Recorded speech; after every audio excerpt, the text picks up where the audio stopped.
Friends, ఇప్పుడే అందిన వార్త. తెలంగాణలో మళ్ళీ ఎలక్షన్స్.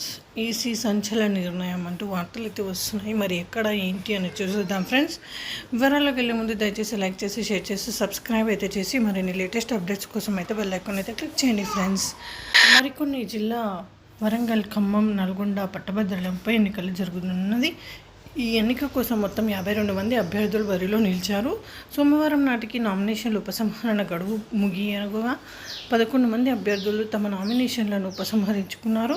మే 27 ఈ పట్టభద్రుల ఎన్నిక జరగనుంది. ఉదయం 8 గంటల నుంచి సాయంత్రం 4 గంటల వరకు పోలింగ్ నిర్వహించుచున్నారు.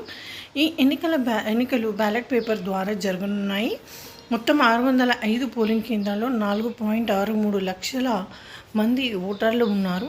ఇక జూన్ 5న ఓట్ల లెక్కింపు ఉంటుంది. ఈ విధంగా వార్తలు అయితే వస్తున్నాయి ఫ్రెండ్స్. మరి ఇంకా చూడాలి ఇంకా ఏం జరుగుతుంది ఏంటి అన్నది. Thanks for watching.